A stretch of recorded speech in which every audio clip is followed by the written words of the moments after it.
Paul's writes as an apostle. Am I not free? Am I not an apostle? Have I not seen Jesus our Lord? Are you not the result of my work in the Lord? Even though I may not be an apostle to others, surely I am to you.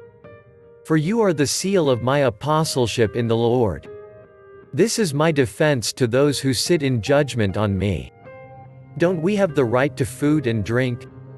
Don't we have the right to take a believing wife along with us, as do the other apostles and the Lord's brothers in Cephas? Or is it only I and Barnabas who lack the right to not work for a living? Who serves as a soldier at his own expense? Who plants a vineyard and does not eat its grapes? Who tends a flock and does not drink the milk? Do I say this merely on human authority? Doesn't the law say the same thing? For it is written in the law of Moses, "Do not muzzle an ox while it is treading out the grain." Is it about oxen that God is concerned? Surely he says this for us, doesn't he? Yes, this was written for us, because whoever plows and threshes should be able to do so in the hope of sharing in the harvest. If we have sown spiritual seed among you, is it too much if we reap a material harvest from you? If others have this right of support from you, shouldn't we have it all the more? But we did not use this right. On the contrary, we put up with anything rather than hinder the gospel of Christ. Don't you know that those who serve in the temple get their food from the temple, and that those who serve at the altar share in what is offered on the altar? In the same way, the Lord has commanded that those who preach the gospel should receive their living from the gospel. But I have not used any of these rights. And I am not writing this in the hope that you will do such things for me, for I would rather die than allow anyone to deprive me of this boast.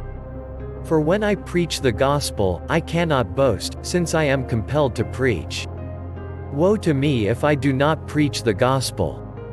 If I preach voluntarily, I have a reward; if not voluntarily, I am simply discharging the trust committed to me.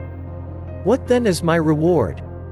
Just this, that in preaching the gospel I may offer it free of charge, and so not make full use of my rights as a preacher of the gospel. Paul's use of his freedom. Though I am free and belong to no one, I have made myself a slave to everyone, to win as many as possible. To the Jews I became like a Jew, to win the Jews.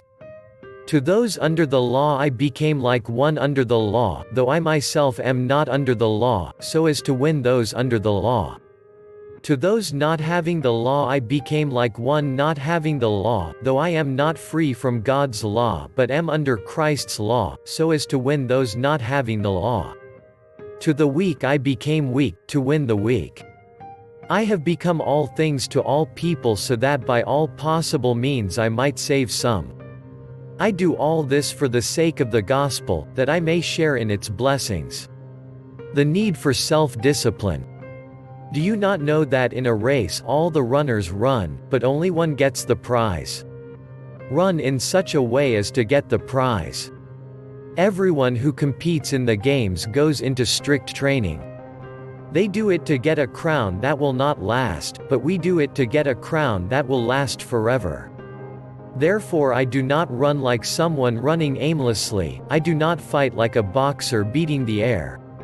No, I strike a blow to my body and make it my slave so that after I have preached to others, I myself will not be disqualified for the prize.